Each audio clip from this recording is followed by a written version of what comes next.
There was absolutely nothing about him that would say to you, there is someone who is dangerous. Will always said that he didn't like Miss Maguire, but would have never dreamed of doing anything like what Will did. She was bent over a desk helping another student. He approached her from behind and then stabbed her to the back and to the neck on 7 occasions. What makes a person evil? Is it a traumatizing childhood experience, a mental health issue, or another mysterious reason? Can evil be explained? Well, in some cases, it can't. There are no telltale signs, and the killer simply emerges from the dark, destroying lives and shocking everyone who thought they knew them. This is the truly tragic case of Anne Maguire. She had dedicated her life to teaching at the Corpus Christi School in Leeds, UK. 5 months before her retirement, she was brutally murdered by her 15-year-old student, Will Cornick. This case is about to get as upsetting and outrageous as it can get. But if you're ready for it, let's dive into the case of the teen who killed his teacher after telling the whole school.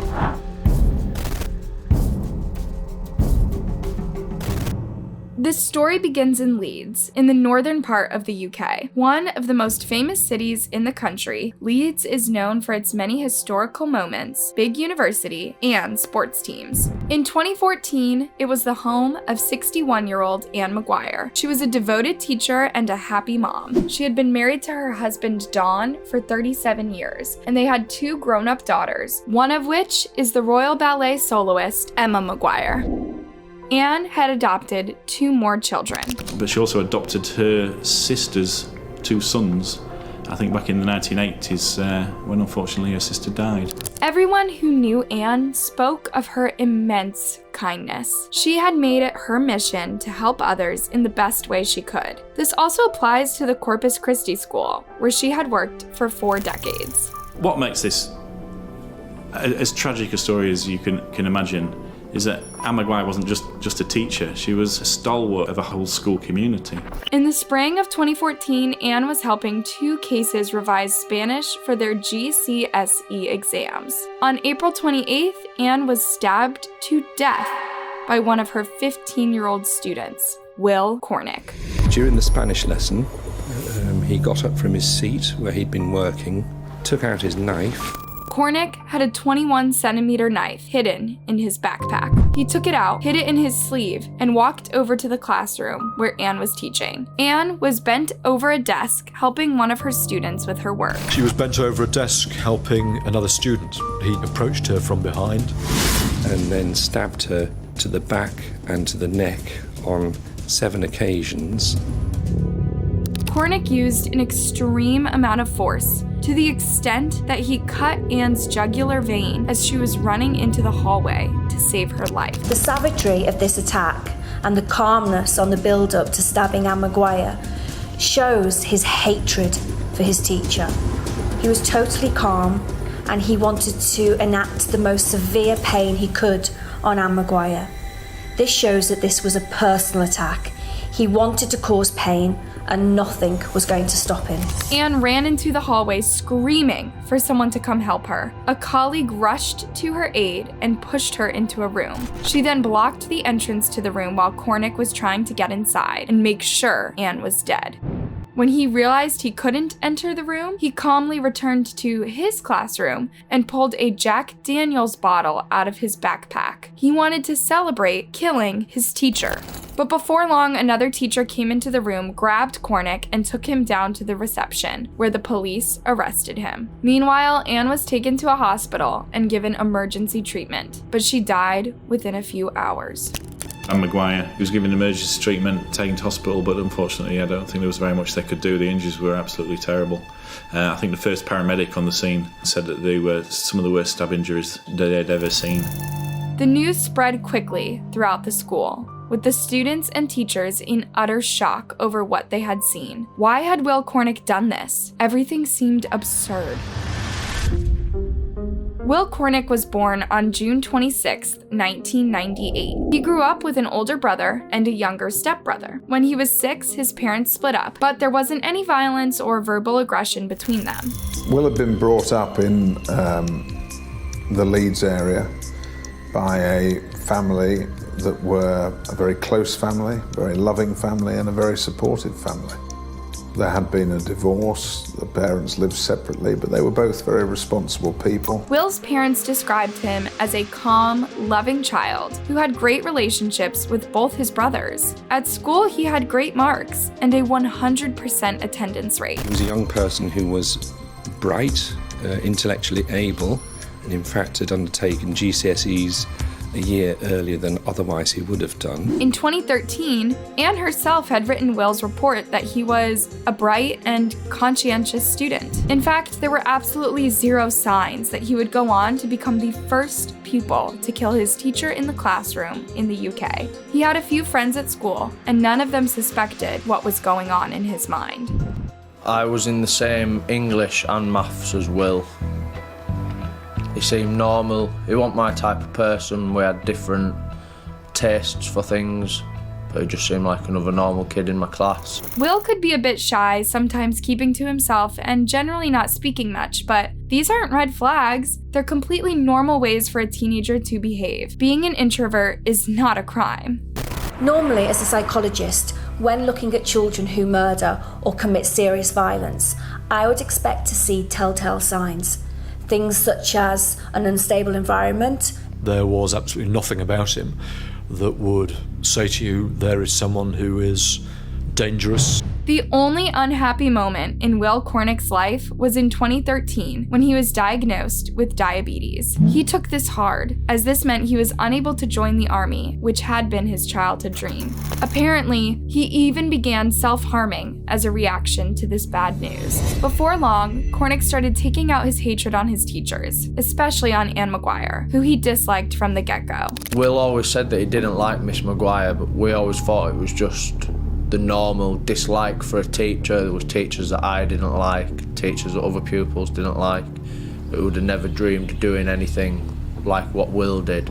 In November 2013, at a parents' evening at the school, Will refused to see Anne Maguire. She'd taught him Spanish since 2009. Now he was adamant he couldn't be bothered to talk to her. Then on Christmas that year, Will texted one of his friends on Facebook saying he wants to brutally kill Anne. In early 2014, Anne actually sent Will to detention for refusing to do his homework. There had been a difficult interaction between Will and Anne Maguire in the February, and this seemed to have arisen because he didn't do any homework and then was placed on detention. This meant that Will was unable to go on a school bowling trip, and this enraged him more than ever. This is what he wrote to a friend on Facebook. The one absolute f***ing that deserves more than death, more than pain, and more than anything that we can understand. Cornick went on to the school trip anyway, ignoring his teacher's instruction. That was almost like public humiliation for him. That, how dare she? How dare she tell me not to go? Which he showed that that's what he was feeling, because he then turned up and went on the trip anyway. Cornick had lost his moral compass and didn't care about doing the right thing anymore. More than that, he was openly defying Anne, which suggests he had even darker thoughts about his teacher. It led to further repercussions and, in fact, what they called an internal exclusion, which meant he had to work on his own in class for a day because of that. This was a dark, vicious circle that would end in murder. Anne Maguire was his enemy, and he needed to be the winner. William Cornick controlled this offence from start to finish. At least over the weekend before, he'd appeared to be entirely normal with his family, did normal things, was laughing and joking, interacting, but all the time he was planning what was to occur on the Monday morning. After his arrest, Cornick admitted to psychiatrists that he had been planning the murder 4 days prior to April 28th. Apparently, Cornick had also put out a Facebook message to see if any of his friends would murder Anne for him for £10. The weekend before the murder, Will sent clear signs to his schoolmates that he would kill his teacher. In fact, he even bragged about wanting to kill 2 more teachers, one of which was a pregnant woman. But no one was believing he was serious. The morning that it happened, I asked Will if he wanted to play cards, and he said no. And I said, oh, should we play cards tomorrow then? And Will said, oh, I won't be here tomorrow. and I just thought he was going to pull a sickie from school or just not come in and skive. On that Monday morning, Will went to his mother's house, took her best knives, a whiskey bottle, and went to school. He was completely honest and even bragged about what he was planning to do. He even showed his classmates his knives, but again, no one believed him. This isn't something that he had been stewing with himself and plotting internally. He actually made this known to people. After murdering Anne in front of all his classmates and chasing her into the hallway, Cornick returned to the classroom and pulled out the Jack Daniels bottle from his backpack to celebrate his deed. He then returned to where he'd been sat originally and said to the class, so that they could all hear, good times. When he was arrested, Will just went over with the cops with a calm poker face. He showed zero remorse or any signs of distress. I think he asked the first police officer to arrive what their favourite movie was. He was acting in an astonishingly relaxed way. There's an element of calmness that's chilling about this case. In fact, Cornick has shown no remorse to this day. He is completely emotionally disconnected from his horrific actions. I also asked him how the children who'd witnessed this offence must be feeling and how the family of Anne Maguire must be feeling. And generally he made some very derogatory comments saying things like, I couldn't give a shit. Needless to say, the murder left the school and its community in shambles. People were confused, outraged, and scared that there could be other ruthless killers hiding in plain sight. The effect on the school and community is kind of obvious in some ways. I mean, the shock's incredible. No school in Britain's really had to cope with anything like that before. Will Cornick's trial was a simple one, since he proudly admitted to the killing and bragged about it in front of all of his schoolmates. His sentence is life in prison, with a minimum of 20 years before parole. Meanwhile, the school and Leeds worked hard to make a proper memorial for a woman who dedicated her whole adult life to the Corpus Christi school. In the days after, the school said that they were staying open and the pupils were welcome to come and grieve together. The head teacher did an amazing job of looking after us all. Everyone was writing out like prayers on pieces of paper for Miss Maguire and hanging them on the trees in the chapel and things like that. Anthony McGowan, one of her ex-students and a successful author, said about Anne, "What I remember most about her was her determination to get the best from us, to put in our heads what we needed to get through, to get by. That caring, that intensity could at times spill over into fierceness, goaded by some jackass, or when she came across bullying or unkindness in others. But it isn't the fierceness that I remember when I think of her. I think of her face, always on the verge of a smile." In 2017, Anne's family opened an inquiry as to why none of the students alerted the teachers about Cornick's plans. After all, he had bragged about it to many people.